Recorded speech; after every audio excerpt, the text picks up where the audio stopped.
আমগো পুলিশ খুব সাহসিকতার সাথে কাজ করছে এবং 3 জনকে তারা ধরছে, মাদক উদ্ধার হয়েছে এবং গাড়ি উদ্ধার হয়েছে।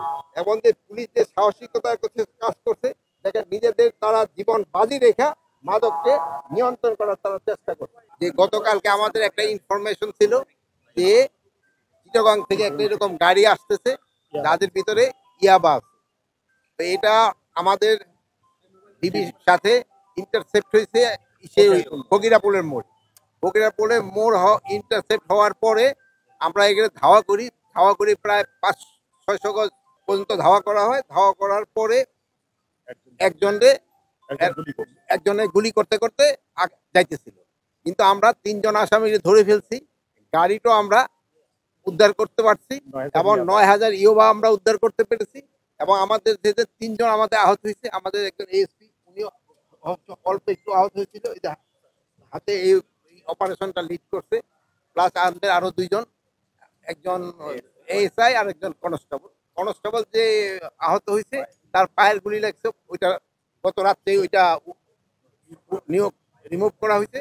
ওনারা আমরা এখন পুলিশ হসপিটাল নিয়ে দেবো, উনি সম্পূর্ণ আশঙ্কা মুক্ত।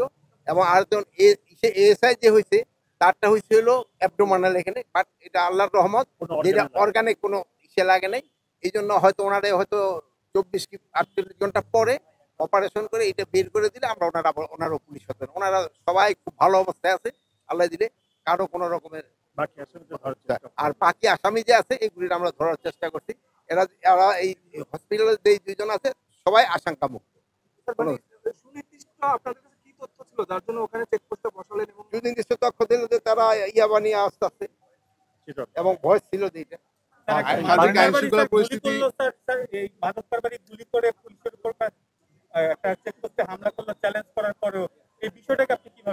এই বিষয়টাকে যেহেতু আমগো পুলিশ খুব সাহসিকতার সাথে কাজ করছে এবং 3 জনকে তারা ধরছে, মাদক উদ্ধার হয়েছে এবং গাড়ি উদ্ধার হয়েছে।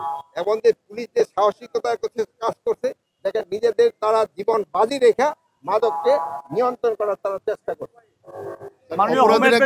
এই অবস্থায় পুলিশের প্রতি নির্দেশনা, পুলিশের যে রাইফেল ইউজ করবে, অথচ সন্ত্রাসী যারা তারা যে ভারী অস্ত্র ইউজ করতেছে, এতে করে কি মনে হয়?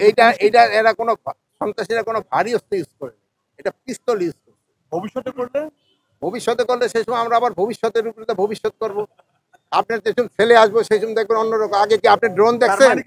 না মাননীয় উপদেষ্টা মহোদয়, আমাদের প্রশ্নটা হলো যে পুলিশের যে জীবনের ঝুঁকি নিয়ে কাজ করছে আপনার বক্তব্য অনুযায়ী, এবং আমরাও তাই দেখলাম, কিন্তু এই যে তাদের জীবন রক্ষা নিয়ে তারা হালকা অস্ত্র নিয়ে যে কাজ করছে। না হালকা অস্ত্র নিয়ে না, এই পরিমাণ প্রয়োজন অস্ত্র দরকার ওই পরিমাণ প্রয়োজন নিয়ে কাজ করছে। অপরাধীকে অনেক বেশি সুযোগ দিচ্ছে কারা? অপরাধীরা কি অনেক বেশি সুযোগ দিচ্ছে? অপরাধীরা খুব একটা বেশি সুযোগ নিতে পারতেছেন না। এই জন্য যে দেখেন 4 জনের ভিতরে 3 জনকে কিন্তু আমরা আইনের আওতায় নিয়ে আসি। আপনার স্বপ্নগুলো আকাশ ছুবে প্রবাসীর হেলিকপ্টারের মাধ্যমে। বিয়ে, জন্মদিন অথবা যে কোনো বিশেষ প্রয়োজনে হেলিকপ্টার ভাড়া করতে যোগাযোগ করুন স্ক্রিনে দেয়া নাম্বারে।